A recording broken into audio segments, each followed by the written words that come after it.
On this week's episode, we photographed waterfalls, rivers, and ponds in Iceland. Also, Thomas Eaton's here. 1, 2, 3, listen. I'm Taylor Jackson, and I'm a wedding photographer from Canada. I had tacos for lunch, and I'm having a great day.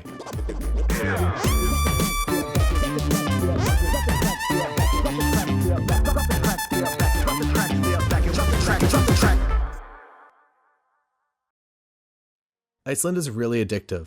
For photography, it's kind of like gambling because the weather is always so random.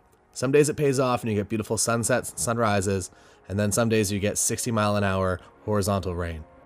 Every time you come back is incredibly different. In the summer, everything is green, and in the fall, everything turns this really cool burnt orange. In the winter, you can get lucky and see the northern lights, and in the summer, you just get 24 hours of daylight. There is no bad time to come here. Today we're headed out to photograph some waterfalls. I'm using a 10-stop neutral density filter, which allows me to do 15-second exposures outside during the day. I prefer the screw-on filters rather than the plates because they're a lot more portable and a lot more durable.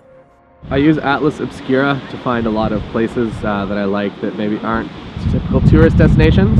Obviously here, super famous waterfall, but apparently 0.3 miles away there is a hidden waterfall, which I believe to be one of the ones you can see behind me here. So we're gonna go find that, because that sounds a heck of a lot more fun than photographing this with a bunch of people in it. So let's go find it.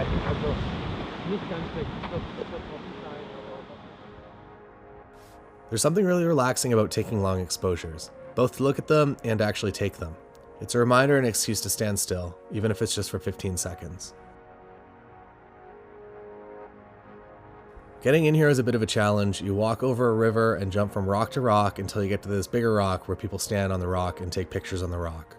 This is also an incredibly challenging spot to take pictures. As soon as you hold your camera up, it is immediately covered in water, and there's nothing dry in there to clean your lens off either.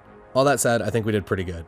We just did a bunch of photos in there. I tried to set up the tripod, but it wasn't happening, so we just went handheld and shot a bunch of 1/10 of a second exposures. Tried to stay still. I think they came out pretty awesome.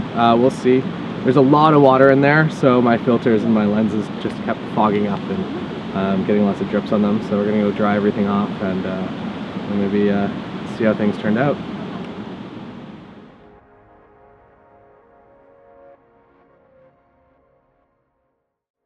There are so many good roadside landscape photography locations. There are the marked ones that everyone knows about, and then there are just these random streams and waterfalls all around. No one stops at them because they're always on their way to a more famous location. My advice is to just have one single or two photography locations in a specific day because you're going to come across so much on your drive, so leave lots of time. Driving around the Golden Circle is a landscape photography highlight tour. In the north, you have Gullfoss and Geyser, and getting closer to Selfoss, you come across this crater. It wasn't on our original list of locations to stop at, but there's a pretty big sign, and we figured we came all the way here. We might regret it if we don't stop. There's no sense of scale. It just looks like a very small puddle when you take a picture of it, but it is really huge, as you can see by the miniature people up there. It does not show the scale of this photo. There. Alright, so we found this really cool road here. I was going to climb up on the car, but I think that my mom would frown upon that. So I'm going to use this little live view screen here.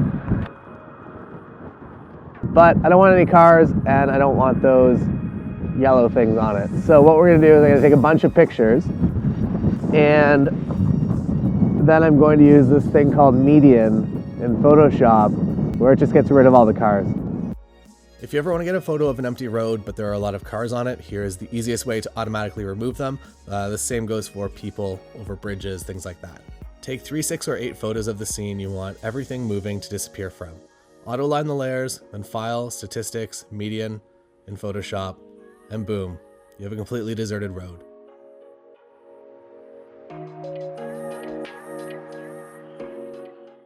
Just a random note here, but for sure get a 4-wheel drive vehicle if you can. That way you're legally allowed to drive on all of the roads. Sometimes you find yourself in tight situations. Finding photography locations in Iceland is very easy, but if you want to find something a little bit more unique, here's Thomas Eaton to explain.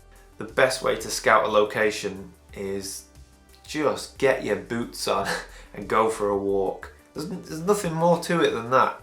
Get out and make sure you've got time to go and walk. Generally in the middle of the day when you're not going to be taking any photographs anyway. But yeah, there's no secret recipe. You need to get your shoes on and you need to go walking. How much sheep B-roll do you want? How much you got? Just pulled up to this boat that was shipwrecked out here, but I'm a little more intrigued by this pond kind of over here. So I might break out a wide and a polarizer. I wish we would have brought the tripod. I told Tim not to pack the tripod because I didn't think we'd be doing any waterfalls or anything. And now I want it. So I'm going to put it on the 21.8 to get nice and wide. The only other piece of gear that I brought is this 45mm tilt shift.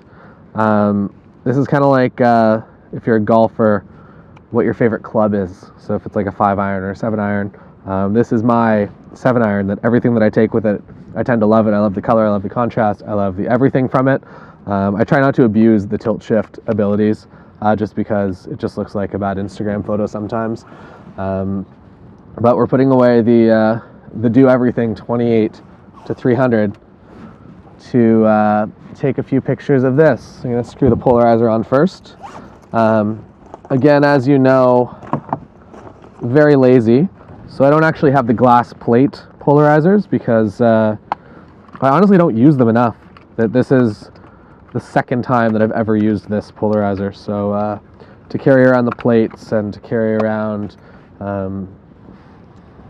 the adapters and everything is just not my idea of a good time. But the circular polarizer is my idea of a good time, and I will show you what it does as it rotates. So you might be saying, what the heck does a circular polarizer do? And I will show you. You see the reflections on the water. As I circle it around, the reflections get brighter, and then as it comes back around, the reflections almost go away entirely. So that's where I want it to be a more balanced scene. I don't like this white stuff down over here. Let's take some pictures. I'm gonna do a few with an unnecessary amount of tilt shift. Yeah, that looks great. So this here is what the boat used to look like, and now it looks like this heap of metal. It's pretty crazy.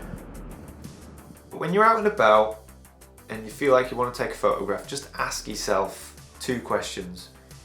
What do I like about this area, or this scene, or this composition? What do I like? And what don't I like? And then try and focus in on what you do like and get rid of what you don't like. It's that simple. So Iceland. As soon as you book here, you will feel instantly more creative. It's an incredibly exciting place for photography, and it is one of my favorites anywhere in the world. There is so much more to do here than just photograph the famous landmarks. So get up early, get outside, stay out late. I'm Taylor Jackson, and I will see you next time on A Photographer In. On next week's episode, we rent an unreasonable car in Napa Valley and we drink some wine. Not at the same time though.